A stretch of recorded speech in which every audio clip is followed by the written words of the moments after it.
Até agora nós vimos como são as forças de interação entre as cargas elétricas pontuais colocadas em pontos diferentes do espaço. A ideia agora é nós definirmos o que é a intensidade do campo elétrico produzido por uma carga a partir da definição da força da lei de Coulomb. Então, vamos a um caso, a um exemplo onde nós temos uma carga Q maiúsculo, uma carga Q maiúsculo colocada num determinado ponto do espaço, e nós queremos saber então como é a força ou como é o campo elétrico produzido num ponto P do espaço, um ponto qualquer. E se nós colocarmos nesse ponto uma carga Q minúscula, o que acontece? Então, a expressão da força que a carga Q maiúsculo exerce sobre a carga Q minúsculo está relacionado com essa expressão aqui, 1 sobre 4πε0, produto das cargas, vetor distância dividido pelo módulo do vetor distância ao cubo. Então, o vetor distância aqui será esse. E esse é o nosso vetor distância R. Até aqui não tem nada de novidade na expressão da força. O que eu quero chamar a atenção e quero que vocês entendam é o seguinte: se nós definirmos um valor de carga Q minúsculo nesse ponto do espaço, nós teremos uma determinada força. Se nós colocarmos 2 vezes Q, a força será o dobro. Se nós colocarmos menos Q, a força será no sentido contrário. Mas a força que vai atuar sobre essa carga Q minúscula vai sempre depender de um termo que é função de Q maiúsculo, que é o termo relacionado a essa carga colocada aqui. Então aqui nós podemos escrever Q minúsculo e todo o restante, que nada mais é do que a força por unidade de carga colocada nesse ponto, é o que nós chamamos de intensidade de campo elétrico. A intensidade de campo elétrico ela é medida então numa unidade de Newton por Coulomb. Como a unidade de campo elétrico é Newton por Coulomb, isso significa que tem uma relação então entre força por carga. Por exemplo, se em um determinado ponto do espaço nós colocarmos uma carga de 1 Coulomb e ela sofrer uma força de 1 Newton, significa que o campo elétrico produzido por uma outra carga ou conjunto de cargas naquele ponto do espaço é igual a 1 Newton por Coulomb. Esse é o significado do campo elétrico. Então aqui esse E maiúsculo com notação vetorial é o campo elétrico produzido pela carga pontual Q maiúsculo. Outra unidade que nós utilizamos é a unidade de volt por metro. Nós até damos preferência para utilizar a unidade volt por metro, porque volt é uma característica de potencial elétrico e metro dá uma ideia da distância, né? Então, de uma forma bem simples, o campo elétrico produzido por uma carga pontual é função, então, da posição no espaço no entorno onde nós estamos analisando o campo.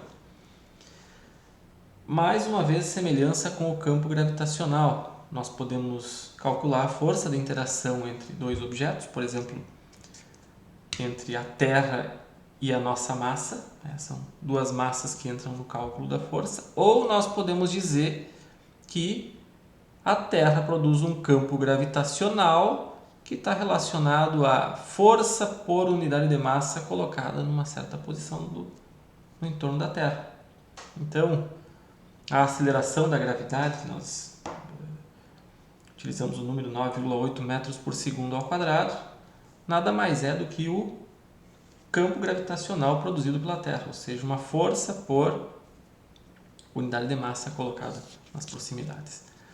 Então, aqui nós precisamos, claro, saber, nesse caso genérico, quem são o vetor distância do ponto onde nós queremos calcular o campo elétrico, calcular a intensidade do campo elétrico. E aqui, desculpa, o vetor posição, falei vetor distância aqui, o vetor posição. E o vetor posição da carga que está produzindo o campo. Então, aqui, nesse caso, R é igual a R maiúsculo é igual a R minúsculo menos R' minúsculo. Tá? Então, assim vocês têm uma ideia de uma grandeza elétrica associada, então, à distribuição de cargas pontuais. Se nós tivermos mais de uma carga, nós teremos que somar as intensidades de campo elétrico. Por exemplo, temos uma carga Q1 e uma outra carga Q2 e queremos saber o campo elétrico num determinado ponto do espaço, a intensidade de campo elétrico.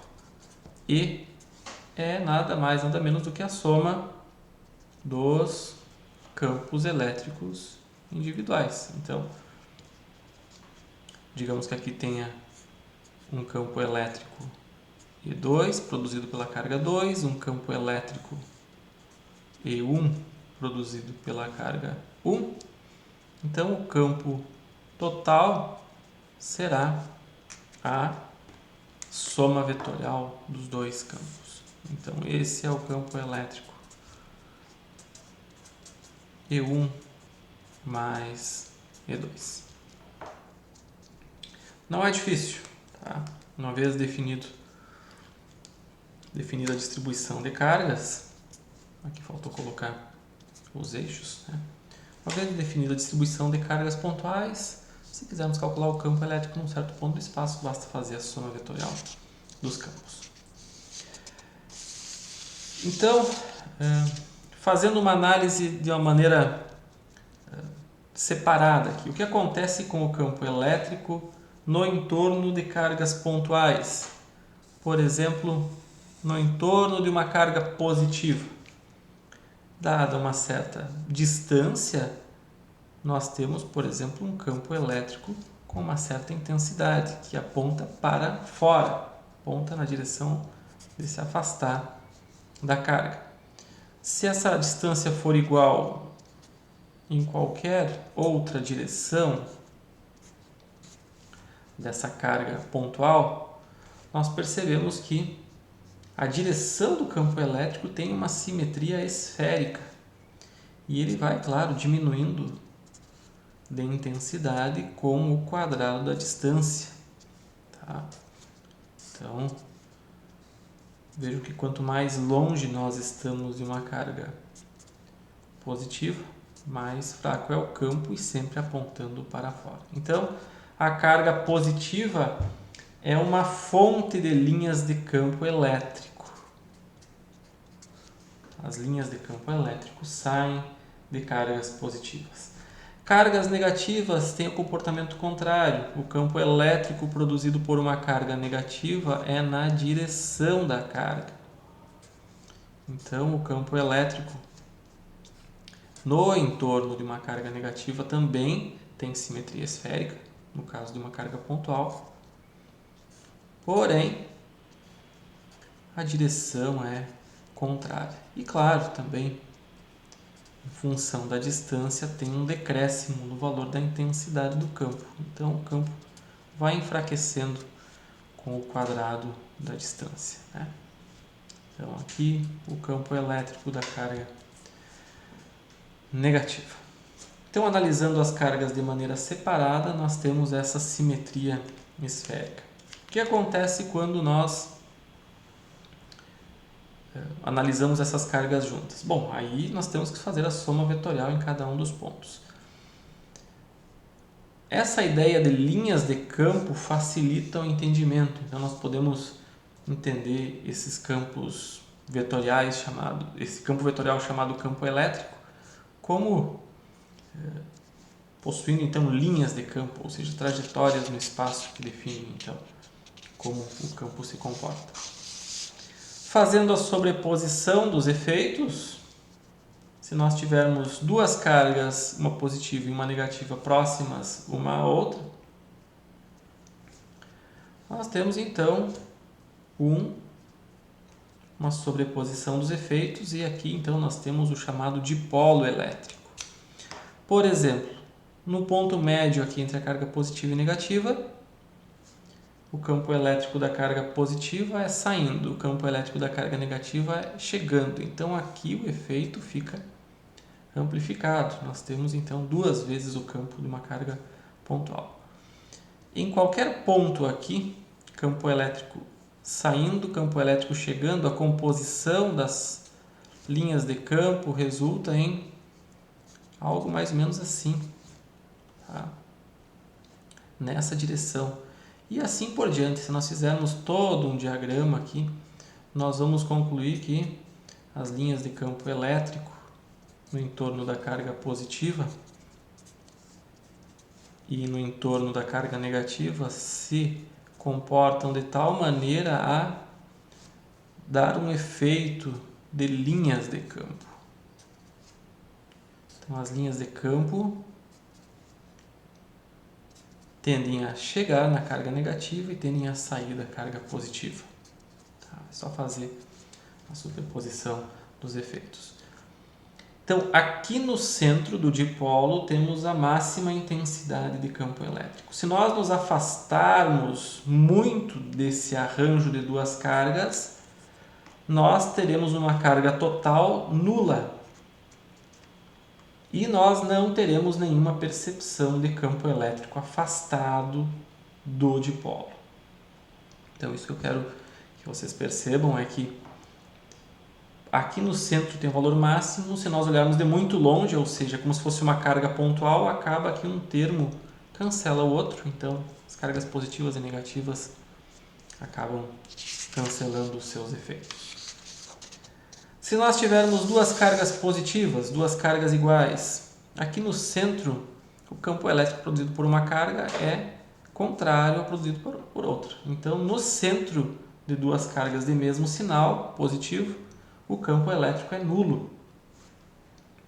Então aqui ocorre uma distorção do campo de tal maneira que as linhas de campo que saem da carga positiva não cheguem na outra carga positiva.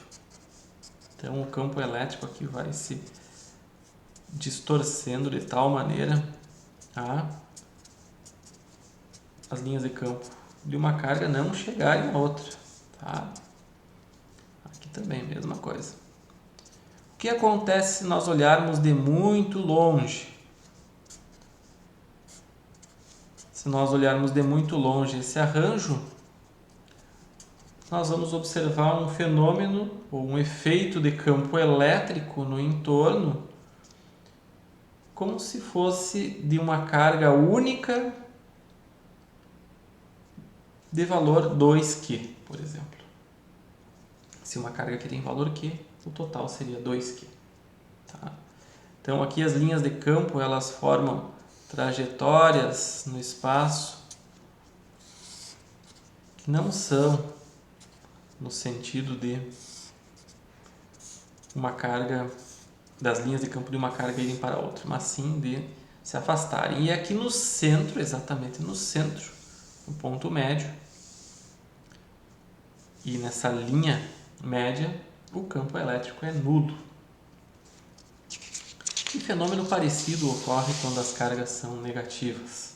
Mesma coisa, no centro, o campo elétrico é nulo, só que como as linhas de campo chegam até a carga negativa, então nós temos um fenômeno parecido, só que com as linhas de campo apontando em outra direção. Tá? Isso aqui é só um esboço do que é então o campo elétrico no entorno desses arranjos com mais de uma carga, separadas por uma certa distância. Então, aqui vocês têm então uma ideia de como é o arranjo das linhas de campo no entorno dessas cargas pontuais. E a melhor maneira de se visualizar isso é através de simulações matemáticas. Vocês podem utilizar o Octave ou qualquer outro software livre para fazer diagramas mostrando como é o campo de diferentes arranjos de cargas. E uma sugestão que eu dou é a utilização desses aplicativos desenvolvidos para o site Falstad.